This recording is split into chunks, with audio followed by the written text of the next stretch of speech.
Let's talk about Loba. I actually didn't play Loba very much until this challenge, so initial impressions were pretty scarce. Loba's passive lets you see valuable items through walls. This includes gears like shields and helmets, but also attachments like the variable scopes, stocks, stabilizers, magazines, and basically any item that is purple and above that you can see. This helps Loba decide where to start looting in a new area, and can assist your teammates with in the supply bin outside. There's a purple armor. What? Why don't you take it, son? Take it. Because I have one. What? Damn! Supply bin outside like here, right? Yeah. Okay, I got it. Bro, can you stop flexing on me? Like I feel jealous now. Come on. Knowing where purple shields are actually comes in extremely handy in an early drop where extra 50 health can be crucial, and helps you plan out an efficient looting route. This information also saves looting time, allowing for fast rotations into areas and can snowball into a great early game third party in a nearby hotspot. In this clip, I identified 3 purple armor for all of our teams, and we are able to rotate safely into estates where the fight is still going on after the initial hot drop.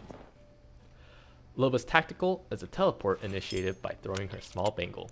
I bet we'll find something On good completely here. flat ground, the bangle can teleport you a max distance of around bet we'll 70 find meters something good or here. 2,800 Wendy's french fries if you use the superior measuring unit.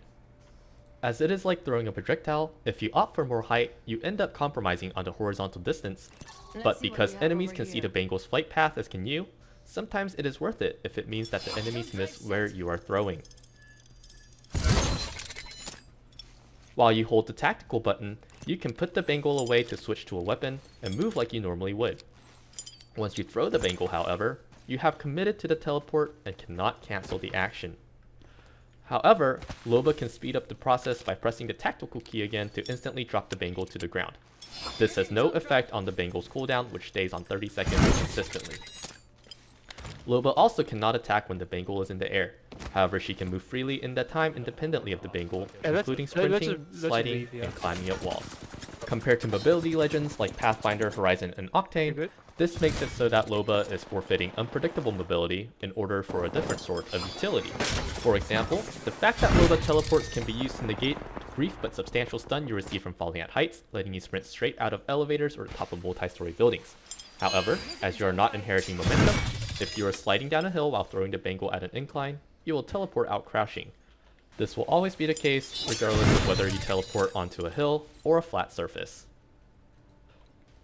While I was initially dubious of her tactical, the fact that it teleports Loba helped her get out of difficult positions where the enemies were breaking through a door she was holding or a choke point that would be pushed quickly. However, not having any boost of ability during its use meant that my escape method was infinitely less effective when I was under direct fire from my enemies, and worked better when I was planning ahead and making sure I had cover from my enemies. This also means that you can be aggressive with the bangle, crossing safely across open areas to push with your teammate. In the clip, I knew that an enemy was to the left, so instead of running across the street, I used my tactical to teleport across so that I could miss all my shots. Because the bangle is so small, it lets you take advantageous positions quickly by teleporting into buildings with windows. While I got to never use it in that sense, I could see this feature being useful during a discreet push during a hectic firefight. But it was certainly still useful for the situations I did get to use it, such as breaking quickly into houses and even escaping from them when things got rough. However, a failed tactical can feel extremely punishing, and full time is 30 seconds regardless of where you are, compared to how Pathfinder's failed grapple can be salvageable with a shorter full time if you grapple a shorter distance. You also lack vertical mobility compared to Pathfinder, Valkyrie, and Horizon, mostly due to the fact that the bangle needs to touch the ground, not walls, in order to initiate the teleport. Even so, unless you are trying to jockey for positioning inside the cramped elevators of Oasis, I don't think Loba is particularly lacking in the movement department.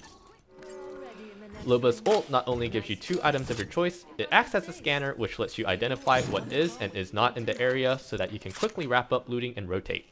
Even if you don't find many or any fights on your side of the map, you can get to the ring in decent time without compromising on armor levels of your team. I think Loba shines in a trio more than a duo because teams are more resource starved than trios, and Loba is usually successful in satisfying that craving. Also, the fact that you can have 2 fully kitted teammates instead of 1 means that a team with a Loba has better damage and health scaling than a team without one, especially in the late game where there are only a few squads left. With her Loba, Her ult lets you hold a strategically advantageous spot for a basically indefinite amount of time. In the clip, you can see us still freshly geared after a heated fight on top of Waterfall, ready to trade ammo and shield cells with the last team because unlike the enemy, we can dip behind cover and loot key items, whereas the enemy team is pushed into our line of sight if they want to loot. Yep. In the next clip, we can also keep trading with the enemy even though our spot has no loot nearby, thanks to the Loba ult refilling our ammo. And because the Loba ult has such low cooldown, you can reposition your ult and refresh the 2 items you can grab as long as the ring stays in your favor. Having a resource advantage over the opponent was valuable to a newer player like me, because I didn't have to worry as much about my shots missing or taking bad trades and wasting heals. I could keep refreshing and shopping for all the loot I was missing.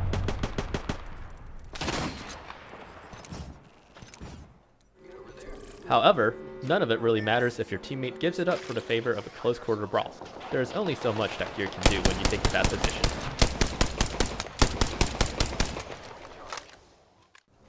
So that's it for a newbie's opinion on Loba after playing 50 games in a row with her.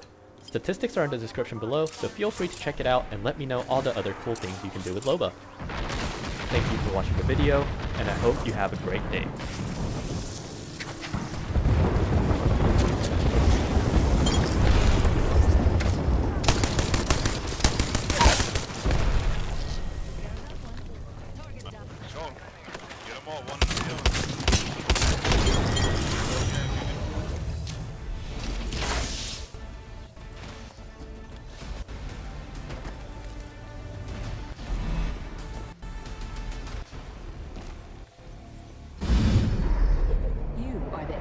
Champions.